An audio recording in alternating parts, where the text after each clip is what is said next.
thinner, MEK, which is like a fingernail polish remover. They're flammable solvents. They're not, when they're burning, very toxic in the air. And since the chemicals don't appear to be too dangerous at this point, the big concern now is to get a natural gas pipeline disconnected from the main building of the Cal Chemical Company. Some houses along the path of the smoke were evacuated east along Route 117. DEM wants to stick with this fire until it's out to make sure that the chemicals they've identified are the only ones that are here.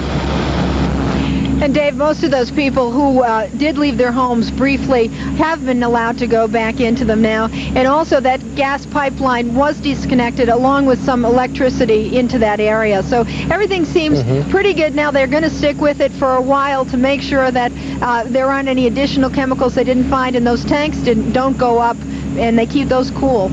Did they have any problem tonight convincing people to leave their homes? A lot of times, as you know, that's a problem. Well, yeah, they did. In fact, this couple across the street just didn't want to leave and didn't all night. I've been in their house a number of times talking with them, and they said they've known for a long time that this could happen. They felt it could happen. A lot of people around this area have lived here for quite a while, and they say this is an old historic area. In fact, an old cotton mill here. The same site as where the Cal Chemical plant is burning was an old cotton mill, and they said, you know, they weren't going to leave, and we couldn't really find many of the people who did leave tonight. I see.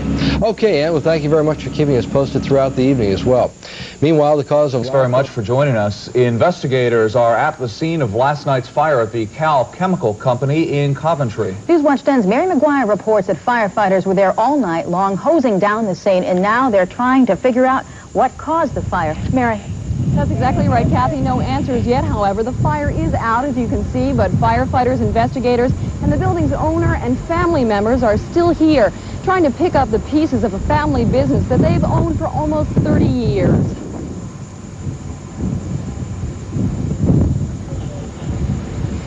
Firefighters aren't taking any chances this morning. They spent several hours watering down the smoldering hot spots, as you can see here, and just finished that job about an hour ago.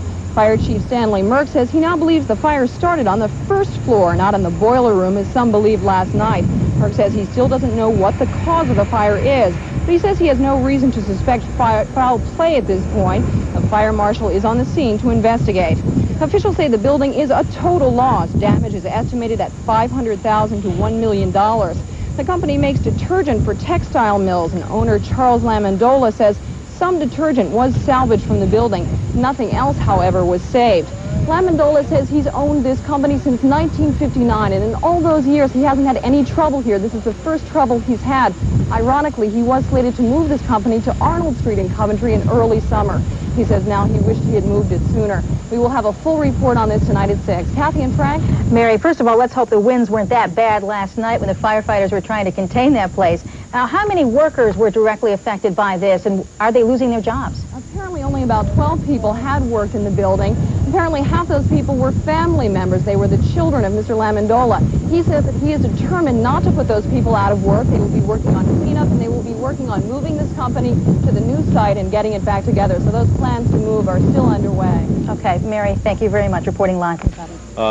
To the best of my knowledge, no, there were no toxic fumes at all. But nonetheless, it was doubtless a very dangerous situation. It certainly was. It was an inferno, and a short time after the firefighters arrived, about 5 minutes later. Okay. Jack, thank you very much. Deputy Fire Marshal Jack Fiore, who, as you heard him say, is investigating. They're trying to find out what started this blaze that drew firefighters from 4 communities. The cleanup continues, and there was an evacuation last night, but we understand it's over. Barbara? So all the residents are back in their homes now. As I understand. Today, workers at the Cal Chemical Company were cleaning up after a spectacular general alarm fire. And fire officials were still searching for the cause of the blaze. We have 2 reports, beginning with Channel 12's Greg Whalen. Morning in Coventry. Water, black broken beams, questions. Nothing unusual. But at 6:15 last night, it broke. Fire the length of the old mill building. Firefighters came from 4 communities. Flames and thick, acrid smoke, possibly from a ruptured first-floor boiler, spread upward, exploding several barrels of alcohol. There was a lot of debris, a lot of burnt ash hitting a house, and a lot of black smoke. We couldn't see like 2 feet in front of us. Neighbors were evacuated as the smoke spread, but the chemicals, alcohol, mineral oil, and other solvents used to make detergents for the textile industry were not considered toxic. Today, the questions, the search for causes went on with the cleanup.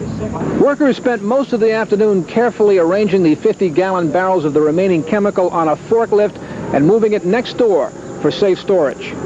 There were no sprinklers in the building, but the owner says that was legal. He had a sprinkler system, and the sprinkler system was deactivated years ago. When one of the previous owners took it out, he took out the water too. More now about Cal Chemical and the man who must rebuild it, from Channel 12's Deborah Horn. At home having dinner, yeah. I immediately came over, of course, and couldn't see it from Tyoke Lake or anything, so I didn't really see much until I turned this corner and saw it. Sickening. Absolutely sickening. Chuck Lamondola is a private man, not given to sharing his deepest thoughts with a stranger.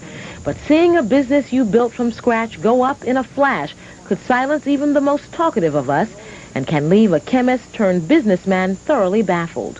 First of all, I just couldn't imagine anything in here doing something like that. And what caused it and how it started, no one knows. And of course that, well, these people determine, but there's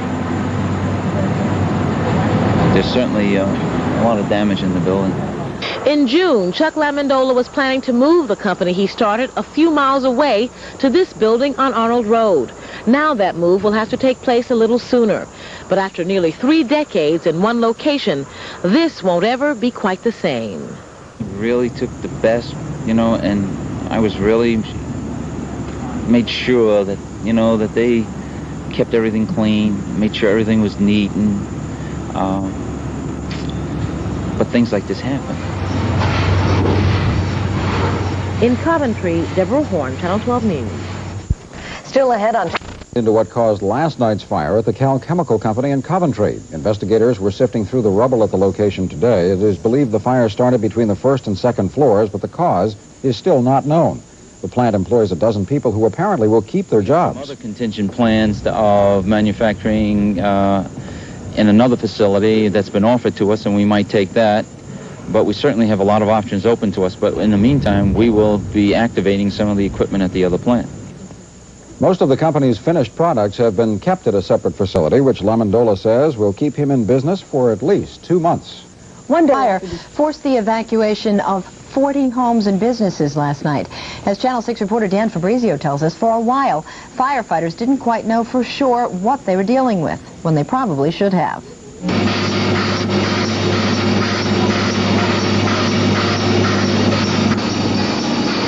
Today, the touchy job of removing what was left of the dangerous chemicals that turned the Cal Chemical building into this inferno last night that firefighters struggled with for hours. What chemicals are in here? I don't know. It's very difficult. But fire officials are supposed to know right away what chemicals are in nearby plants like this. That's why state law requires them to keep a list on file. How long did it take for you to get that information over here? Very shortly. Yeah, we had no problem with it. It's common knowledge. We don't have that many industries of this type, so we use that in our training exercises. All the boys in the firefighting know exactly what we have in these plants. Now, during last night's fire, some of the chemicals from this building spilled right down here into this stream. And today, the DEM began checking to see if this water is now dangerous. Some of the blue material is actually like a whitener. This material is not toxic, and it may look blue, but it's safe. And while cleanup workers took away the last of the dangerous materials, Cal Chemical's owner said his 12 employees will keep their jobs in a new plant, so his loss won't be theirs. Dan Fabrizio, Channel 6 News, Coventry. We'll be seeking shelter later on in the evening for these people who have no place to go. Chief, any idea at this point how many people that represents? No, it's unknown at this time. I would suspect over 100 people have been evacuated in that particular area. All right, Chief, thanks very much for your time. As we said, this is the Cal Chemical Company. Mostly they manufacture detergents here for the textile industry. We spoke with the owner a short while ago, and he gave us that information. As far as the toxic question, he said that it is non-toxic, that 90% of the material you find in here, you'll find in your home. But to sum up, as we were saying earlier, the fire, it started around 6:15. They called in 5 fire companies, and just a short while ago, it was really burning quite badly. The chief says at this point it is now pretty much under control. He says he has the situation in hand. They're now waiting for it to burn through the roof, and he says that should put an end to this. I'm Mark Anik, Newswatch 10 live in Coventry. Patrice? Mark, as you look around, is this a heavily populated area? It is to a certain degree, and it's populated in the areas where the smoke is blowing, and that's what the concern was. The smoke was blowing to that side of the fire, as you can see. There are no homes over here in the area where we're standing right now. It is merely industrial. But in the area where the smoke is blowing, there are homes, and as we were driving in, you could smell this fire. As you were driving in your car, it did not smell like the normal smoke that you might smell from a fireplace or from burning leaves. And that was the concern. They weren't sure. Anytime you have a chemical fire, they say they will take measures so that if, in fact, it is toxic, you've protected all the people. Have they still closed down the roads? They had closed Route 117 through Coventry earlier. Is that still the case now? Yes, as we mentioned, Washington Street through Coventry is, in fact, Route 117. It is still closed off, I would say, for a good block and a half to 2 blocks. It will probably be closed for some time, so if people have to travel through this area this evening, we'd advise them to try to pick another road. All right, thank you very much. That's Mark Anik reporting live in Coventry at the Cal Chemical Company. Please try to stay out of the area. Some lines that have been laid down there, and some of the fire workers are putting all the water in there. I must mention, I did just find out a short time ago from the chief that there was one firefighter injured here. He was one of the first people on the scene, and he was in the first floor of this building. You're looking at the second floor.